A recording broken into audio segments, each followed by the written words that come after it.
pode se assentar. Você que está em casa, meu amado, minha amada, sinta a mesma alegria que nós estamos sentindo aqui. Sinta a mesma unção. E a unção, ela quebra o jugo. A unção, ela destrói as trevas. Amém? E esta unção, ela vem pela presença do Senhor. Glória a Deus por isso. Eu quero que você abra comigo um dos textos mais conhecidos da Bíblia, que é João capítulo 3. João capítulo 3. Neste capítulo, Jesus fala com um homem muito conhecido, chamado Nicodemos. Nós não vamos pregar sobre o encontro dele, mas o que eu vou pregar está dentro deste texto. Mas o capítulo 3 fala sobre isso. Ele instrui Nicodemos a nascer de novo para o reino de Deus. E eles mantêm uma conversa, né? Nicodemos, autoridade no meio do povo, juntamente com Jesus, eles têm uma conversa muito franca a respeito do novo nascimento. Muitas pessoas dizem assim, isso, tal coisa não deve ser muito importante, porque na Bíblia só fala uma vez sobre isso. Quero dizer para você que a Bíblia só fala uma vez sobre novo nascimento. E é a coisa mais importante para nós, na nossa vida, é o nosso novo nascimento. E ela só fala aqui, é necessário nascer de novo. Ele diz isso para Nicodemos. E continua o seu diálogo, e eu quero iniciar o texto a partir do versículo 16, é uma conversa ainda com Nicodemos. E ele diz assim no versículo 16, que até as crianças já decoraram. Porque Deus amou o mundo de tal maneira que Ele deu o seu Filho unigênito para que todo aquele que nele crê não pereça, mas tenha a vida eterna. Amém? Então a primeira coisa que eu quero ressaltar, nós vamos ler até o versículo 21 e vamos ler outros textos de João também. E eu quero ressaltar, desde o início da minha leitura, este Deus incomparável, este Deus inigualável. Nós temos um Deus incomparável, inigualável. Ele é um Deus soberano. E a palavra nos garante que este Deus criador, Ele tomou uma atitude para nos salvar.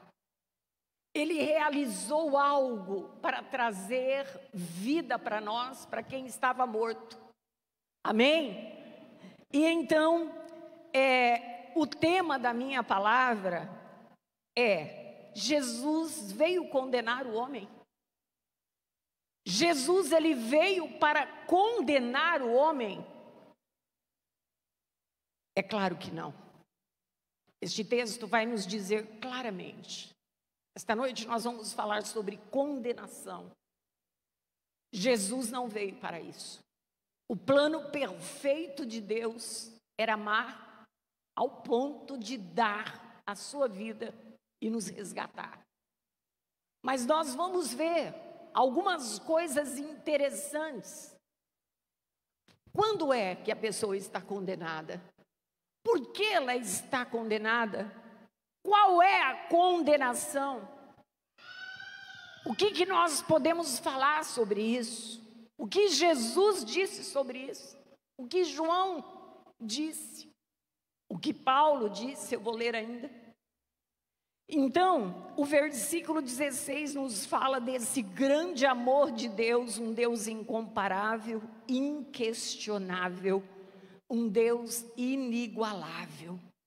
E o versículo 17 diz: porque Deus enviou o seu Filho ao mundo não para que condenasse o mundo, mas para que o mundo fosse salvo por ele.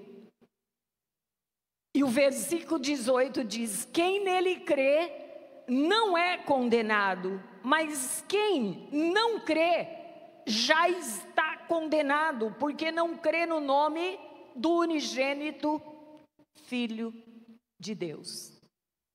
Por que é que Jesus não veio para condenar o homem? Por que é que Jesus não se manifestou ao mundo para condenar o homem? Porque ele já estava condenado. Amém, Beto? O homem já estava condenado. Quando Jesus veio ao mundo, o homem, através de Adão, já tinha pecado. O pecado, a natureza pecaminosa já tinha entrado no homem. A natureza de Deus não existia mais na humanidade, eles perderam a natureza de Deus. Então este homem no mundo, ele já estava condenado. Porque muita gente acha que Jesus veio para condenar. Não, Jesus não veio para condenar, ele veio para salvar. Ele veio salvar aquele que se havia perdido. Ele veio salvar o homem que estava numa condição de separação do seu Criador. Ele não veio condenar. E nós estamos aqui para dizer para você o que é que faz a diferença entre o homem que já estava condenado e o homem que Jesus veio salvar. Deus dá uma oportunidade para todos, mas Ele diz: quem crê não está condenado. Quem crer não está condenado, mas aquele que não crê, ele já está. Ele não vai ser, ele já está condenado. Então, o que vai mudar a decisão da nossa vida é a nossa fé. O que muda a nossa condição de pecaminosa para um ser salvo, liberto, sarado nas enfermidades da alma, o que nos tira desta condição de condenação é crer, é a fé. E a fé nos leva para Jesus. A fé nos torna para Deus, nos leva novamente para Deus, o nosso Criador. E a partir do próximo versículo, ele diz aqui, Jesus, porque todas essas palavras que eu estou lendo são palavras de Cristo. Ele diz: e a condenação é esta. Mas antes de lermos, volte a sua Bíblia ao capítulo 1. Antes de lermos os outros versículos, venha para o capítulo 1 de João. Nós vamos ler de 1 a 9, para que você entenda depois o que Jesus está falando. O capítulo 1, versículo 1 diz assim: no princípio era o Verbo. Quem era o Verbo? Jesus. E o Verbo, ele estava com Deus, e o Verbo era Deus. Ele estava no princípio com Deus. Todas as coisas foram feitas por meio dele. Sem ele, nada do que foi feito se fez. Nele estava a vida. E a vida era a luz dos homens. Diga comigo: nele estava a vida. E a vida era a luz dos homens. Porque aquele texto vai falar de luz e trevas. Então prestem bem atenção nas declarações de João agora. Nele estava a vida era a luz dos homens, e a luz, ela resplandeceu nas trevas, e as trevas não prevaleceram sobre elas, sobre a luz. E houve um homem enviado de Deus, cujo nome era João. Gente, Deus é tão perfeito, Deus age de uma forma tão perfeita, que antes de Jesus ser manifestado ao mundo, ele traz um filho a Isabel. E este filho, chamado João, ele foi preparado por Deus para trazer e apresentar Jesus ao mundo. Olha só, houve um homem enviado de Deus cujo nome era João, e este veio como testemunha para testificar a respeito da luz, a fim de que todos crescem por meio dele.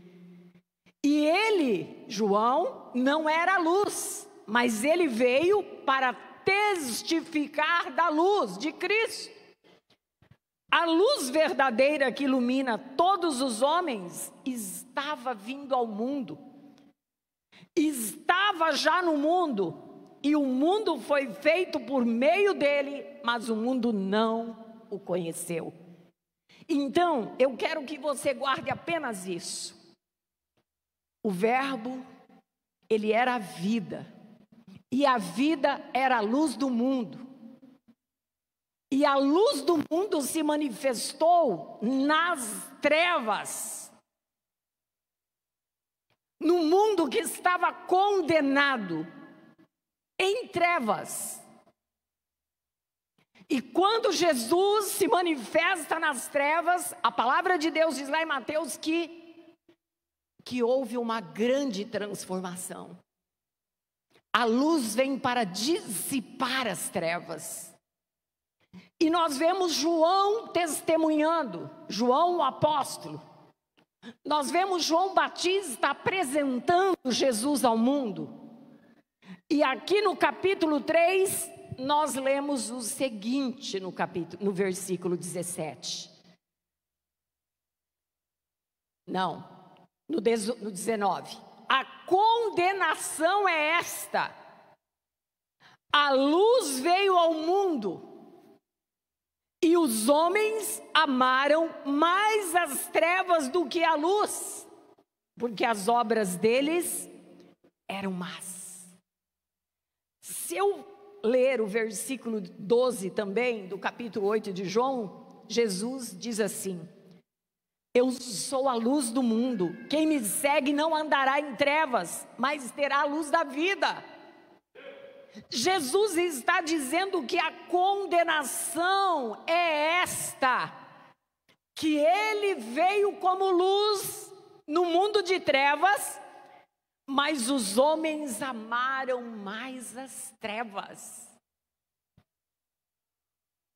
e rejeitaram a luz. Amados, até hoje, nós temos um grande problema ao pregarmos o Evangelho. Quando pregamos o Evangelho, porque a Bíblia diz que nós devemos pregar o Evangelho a toda a criatura. O mesmo Espírito que trabalha no coração de um determinado homem é o mesmo Espírito que trabalha no coração do outro. Mas eu quero que você entenda que quando o ser humano ama mais as trevas do que a luz, ele vai rejeitar a tua pregação. Quando alguém rejeita a palavra de Deus, a Bíblia diz, não é a pastora Cristina, que ele ama mais as trevas. E se ele ama as trevas, ele está rejeitando a luz, porque luz e trevas não combinam. Luz e trevas não podem habitar juntos. Aquilo que é santo não habita com aquilo que é pecaminoso. E Quando nós dizemos que o homem amou mais as trevas, é porque ele amou mais o pecado. E aí está a condenação, porque ele não vai passar pelo novo nascimento, e é isso que Jesus estava dizendo para Nicodemos. O homem que ama mais as trevas, o homem que ama mais o pecado do que a luz, ele já está condenado. Ele já está condenado. Ele está decidindo verdadeiramente a sua vida. Isto se chama pela Bíblia também livre-arbítrio. Nós escolhemos a nossa vida, a quem nós vamos amar, a quem nós vamos entregar o nosso coração, a quem nós vamos nos sujeitar, a quem devemos estar ligados. Será que nós entendemos isso, que quando amamos mais o pecado, nós estamos rejeitando a luz? Quando eu amo as coisas da carne, a carnalidade, as obras das trevas, as obras da carne, o que eu estou dizendo? Jesus não foi suficiente para me salvar. A vida dele entregue na cruz por mim não foi suficiente. Ele não é o meu suficiente Salvador. A entrega dele não teve valor na minha vida, não mudou a minha vida. É isso que eu estou dizendo quando eu rejeito a luz. O ato da morte de cruz não teve valor. E por isso hoje nós vemos tantas aberrações de pessoas incrédulas, ímpias, ateus, que estão brincando com as coisas de Deus. Que estão satirizando a Cristo. Alguém já viu isso? Nos vídeos que estão por aí? Sátiras a respeito de Cristo. Ele é a vida? Ele é a luz? E aí? Nós vamos, muitas vezes, ver isso na nossa frente. E nós vamos ter que entender que apesar do que Deus, do que Cristo realizou em nossa vida, há muitos que irão rejeitá-lo. Há muitos que vão continuar amando as trevas. E eu quero, antes ainda de terminar o texto, eu quero ainda ler as obras das trevas, as obras da carne, as obras que o homem carnal, ele ama. E você vai acompanhar aqui só me ouvindo. Eu estou aqui em Gálatas capítulo 5.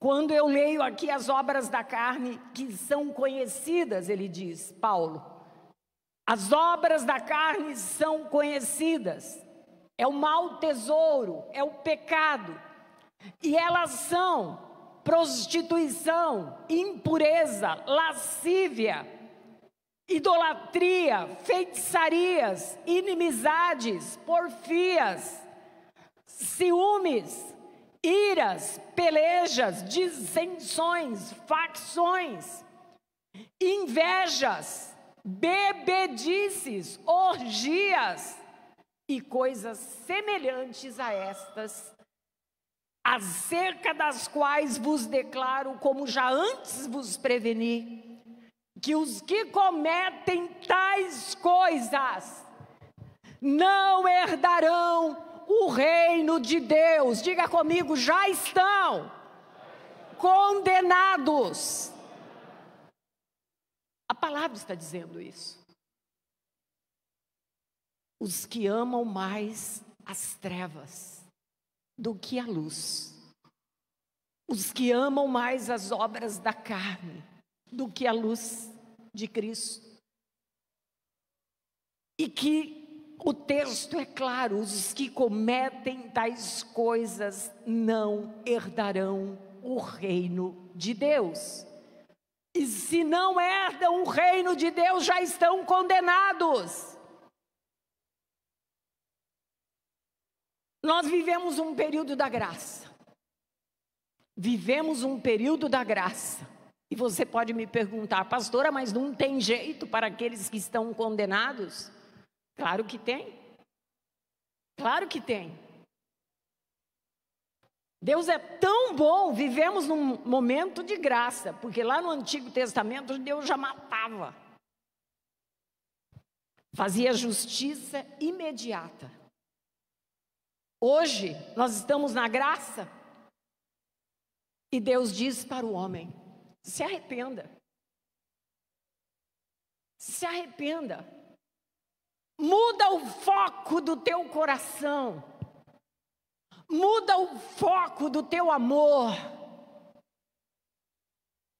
Tira o amor das coisas que são trevas. E ame a Deus. Ame a Jesus. Ame a luz. Ame a vida.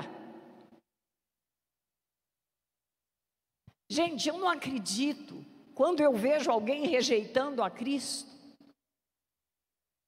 E eu começo a pensar: bom, Cristo me dá salvação, vida eterna, pode me prosperar, pode me curar, pode me libertar de tantas coisas, pode me dar uma família estruturada, me dá irmãos, me dá um corpo para congregar, coloca pessoas sobre a minha vida que têm autoridade espiritual. Aí do outro lado, o diabo oferece e as trevas ofertam para o camarada tudo que é mal, o mau tesouro, tudo aquilo que vai levá-lo para o inferno, tudo aquilo que vai levá-lo para a condenação. E ele é capaz de rejeitar o amor de Deus. Ele faz uma escolha. A escolha que o leva à condenação. Então, voltando aqui no versículo 19. A condenação é esta: a luz veio ao mundo e os homens amaram mais as trevas do que a luz, porque as obras deles eram más. Aquele que ama as trevas, ele realiza o que é mal. Ele mata, ele rouba. Ele tira a sua própria vida, ele tira a vida dos outros. Ele mata com as palavras.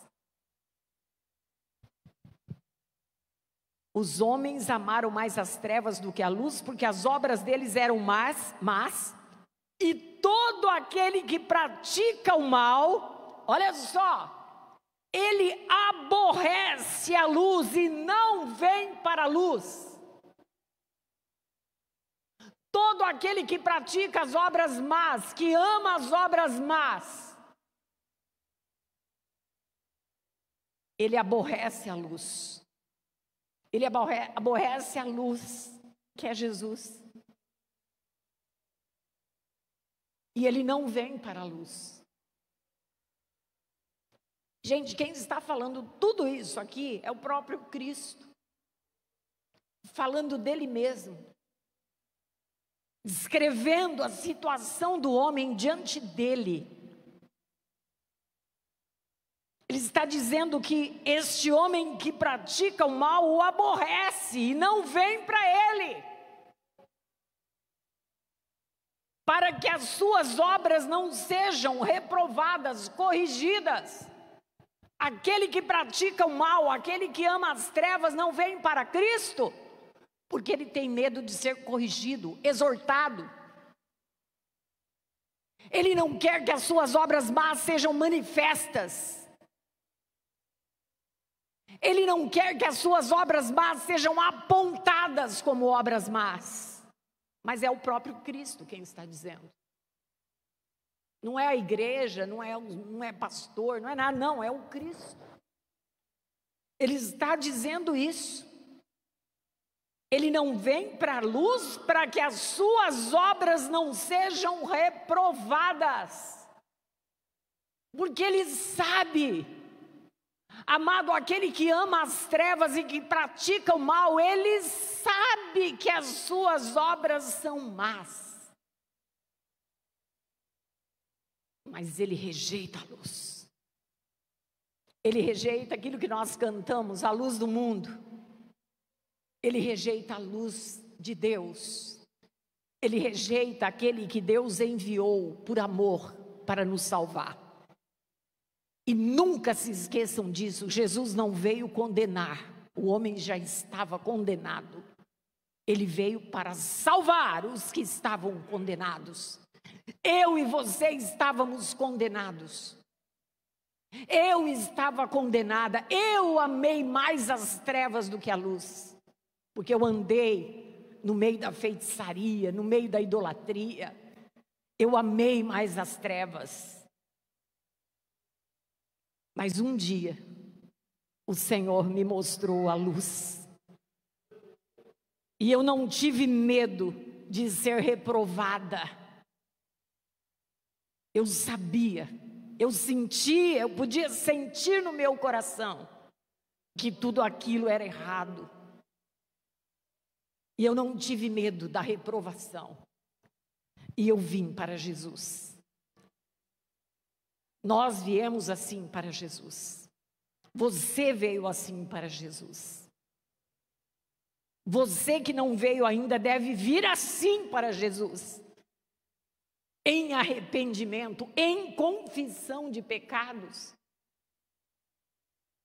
Tirando o norte do teu sentimento das trevas e do pecado.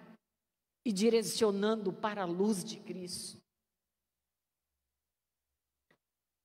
E ele diz ainda no versículo 21, mas quem vive de acordo com a verdade e não com as obras más das trevas, mas quem vive de acordo com a verdade, Jesus é o caminho, a verdade e a vida. Ninguém vai ao Pai a não ser por Ele. E ele diz então, mas quem vive de acordo com a verdade, vem para a luz, a fim de que se veja claramente que as suas obras são feitas em Deus. Você pode dar uma glória a Deus? Amados, quem vive com a verdade e enxerga a luz, que vem para a luz, ele sabe que as suas obras são feitas em Deus. Mas aquele que não veio para a luz vai evidenciar o pecado dele. A luz vai mostrar o pecado dele. A luz vai trazer à tona, a luz vai descortinar o pecado. E vai dizer, você está condenado. O pecado nunca vai ficar encoberto. Sabiam disso? Não há nada encoberto aos olhos de Deus. E o pecado, um dia ou outro, ele vai se manifestar. Porque a luz vai manifestar o pecado na vida do ser humano. Ele sempre vai ser descoberto. Sempre. E quando o ser humano ele é descoberto no pecado, ele está tendo ainda a misericórdia de Deus. Porque ele está sendo descoberto e lhe está sendo dada uma oportunidade de mudança. Oportunidade de sair da condenação, de sair das trevas para a luz, de vir para Jesus. Abra comigo o livro de Romanos.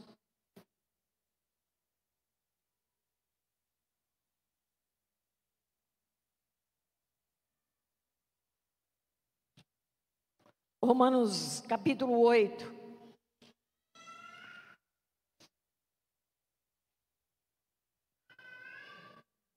Querem uma boa notícia?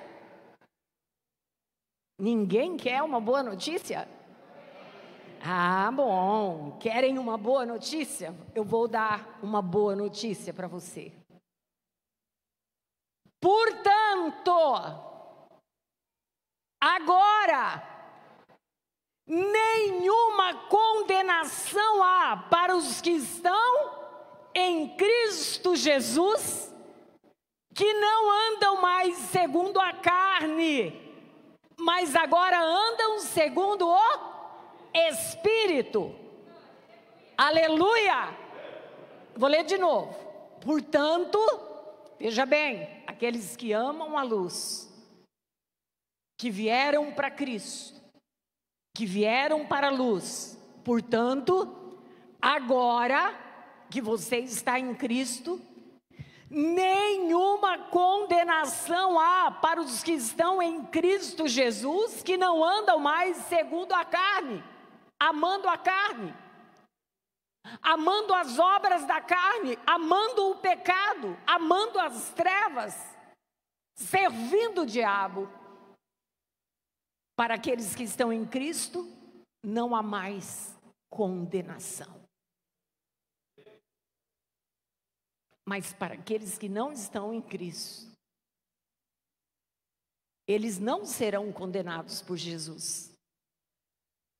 Eles já estão condenados. Jesus não veio fazer isso. Jesus veio oferecer o melhor que ele tinha, a sua vida e salvação. Quero continuar lendo mais um pouquinho. Porque a lei do Espírito de vida em Cristo Jesus me livrou da lei do pecado e me livrou da morte eterna. Pois o que era impossível à lei não podia salvar. Visto que estava enferma pela carne, Deus, enviando o seu Filho em semelhança da carne do pecado, quer dizer, como um homem, pelo pecado, condenou o pecado na carne, para que a justiça da lei se cumprisse em nós, que não andamos mais segundo a carne, porque agora andamos segundo o Espírito. E os que são segundo a carne, vejam bem, inclinam-se para as coisas da carne, mas os que são segundo o Espírito se inclinam para as coisas do Espírito. E a inclinação da carne é morte, é condenação, mas a inclinação do Espírito é vida e é paz. Para onde vamos nos inclinar? Para onde vamos nos inclinar? Para onde você tem olhado?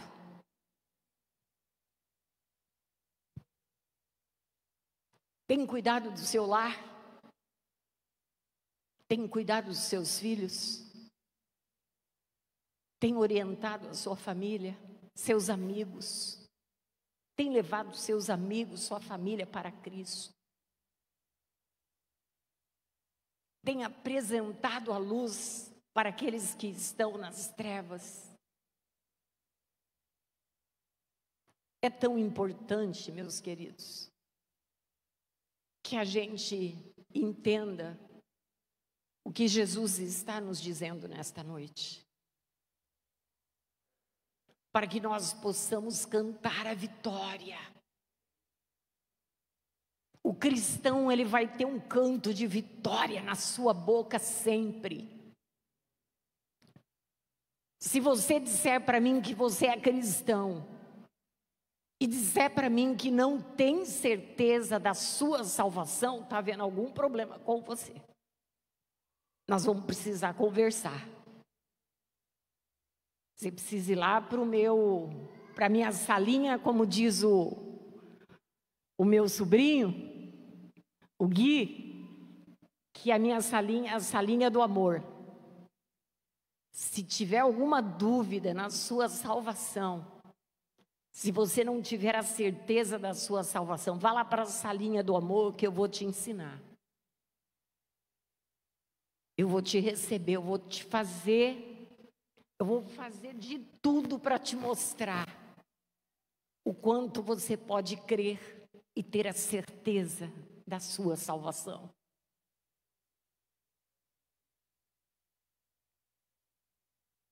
Porque o cristão, ele tem que ter certeza de que lado ele está. O cristão não pode viver em cima do muro. O cristão não pode viver uma vida dúbia. O cristão não pode ficar sem se decidir, sem escolhas. O cristão não pode se deixar levar por qualquer vento de doutrina. O cristão não pode se levar por qualquer circunstância que mude a vida dele. Não pode.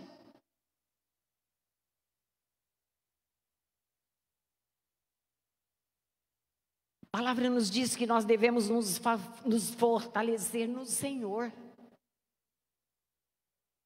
Gente, nós temos um Deus que nos guarda até quando nós dormimos. A Bíblia diz que Ele é o guarda de Israel que não dorme, não pestaneja, não dormita, para que eu possa dormir e descansar. Ele está sempre acordado. Ele é o guarda de Israel que não dorme. Ele está sempre provando o seu amor para com a minha vida, com a tua vida, com a nossa vida. Então eu preciso ter a certeza da salvação. Ter a certeza de que eu saí das trevas e fui transportado das trevas para o reino do Filho do seu amor. O reino do Filho do seu amor. Nós lemos que Ele é a vida e que Ele é a luz. Muitas coisas são ditas sobre Jesus, Ele mesmo. Eu sou a porta, eu sou o bom pastor, eu sou a luz do mundo. E nós, muitas vezes, ainda temos dúvidas, né? Então, esta palavra deve encher o teu coração até transbordar, sem dúvidas. Você deve deixar as tuas convicções transbordarem no teu coração. E quando ela transborda, você vai abençoar outros. Quando as tuas convicções não cabem mais dentro de você, é hora de compartilhar. É hora de dividir a sabedoria que Deus te dá. É hora de alegrar o coração de alguém com a luz. É hora de falar para alguém que ele pode ser salvo, que ele pode sair da condenação, que ele pode deixar de ter a natureza do pecado para voltar a ter a natureza de Deus. Os nascidos de novo voltam a ter a natureza de Deus. E o Espírito de Deus habita nele. Por isso não há mais condenação para aqueles que estão em Cristo Jesus. Amém, meus irmãos? Aleluia. Como é bom, né? Como é bom ouvir a palavra, como é bom ler a palavra. Como é bom ouvir a palavra do Senhor. Como é bom transmitir a palavra. Como é bom trazermos uma palavra profética de Deus sobre a vida daqueles que são parte da Igreja de Cristo. Hoje de manhã nós estávamos com os casados e eu estava explicando para eles que há uma confusão danada, né, Wander? Foi isso que eu falei. Entre o entendimento do que é ser um profeta e do que é ter um dom da profecia. E eu disse para eles, lá no Antigo Testamento, Deus usava profetas como boca de Deus para transmitir ao povo aquilo que Deus queria. Esse era o profeta. O profeta era a boca de Deus. O profeta ia transmitir exatamente aquilo que Deus mandava ele transmitir para o povo. E hoje, pastora, hoje o profeta continua transmitindo a palavra de Deus e o profeta continua sendo a boca de Deus nesta terra. É aquele que prega a palavra. Esse é o profeta. Eu estou aqui na condição de profeta, porque eu trago a palavra de Deus. Aí os que nós chamamos de profetas, não, eles não são os profetas. Eles são aqueles que têm o dom da profecia. É um dom que é utilizado para algo específico, para momentos, para pessoas específicas, circunstâncias específicas, momentos, situações que Deus quer falar ali na hora e usa através de uma revelação de Deus, para que através do dom da profecia ele traga ao conhecimento de alguém o que Deus quer. Esse é o que tem o dom da profecia. Agora, o ministério profético é aquele que anuncia a palavra do Senhor. Aquele que traz a vontade de Deus para a sua vida. Ele é o profeta que Deus usa para trazer a vontade dele nesta terra. Então, que fique bem claro, porque nós costumamos chamar de profetas quem não é profeta.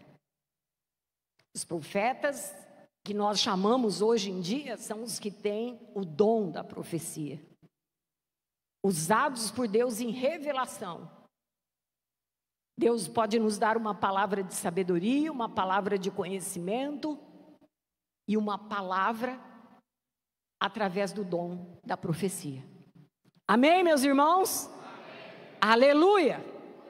Então é poderoso o que a palavra de Deus pode fazer na sua vida. Somente a palavra de Deus pode transformar.